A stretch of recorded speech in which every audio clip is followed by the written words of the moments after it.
Watching Apollo footage of astronauts doing geology on the surface of the moon is a really great way to think about preparing for Artemis, for putting people on the lunar surface once again.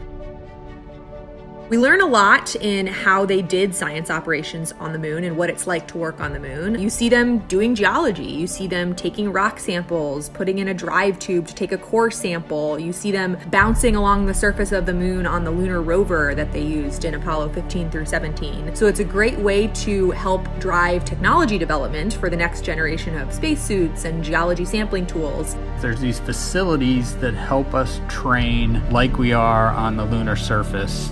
You know, these 1.6G offload systems or putting people in the aquatic environment are great ways to train the mobility part, right? Like, what can you do and how different does it feel to be in 1.6G and do these tasks?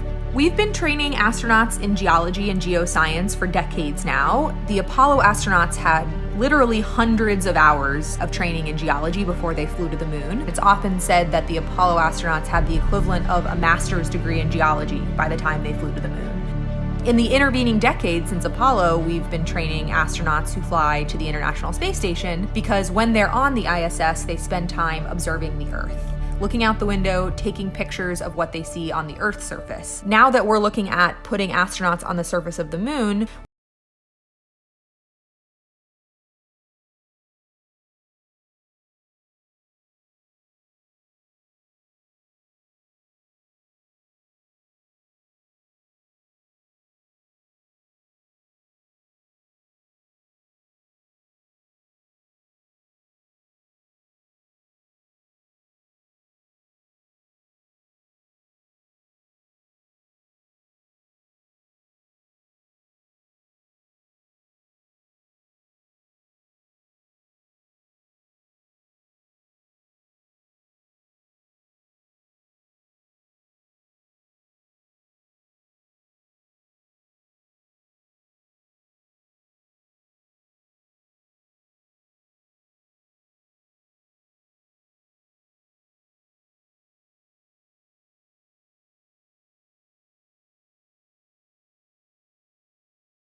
It's human nature to explore. Pushing our boundaries and exploring our universe is, I think, just one of those things that's just stuck in our human nature, and that we need to do it in order to understand the world around us, including our Earth and our solar system.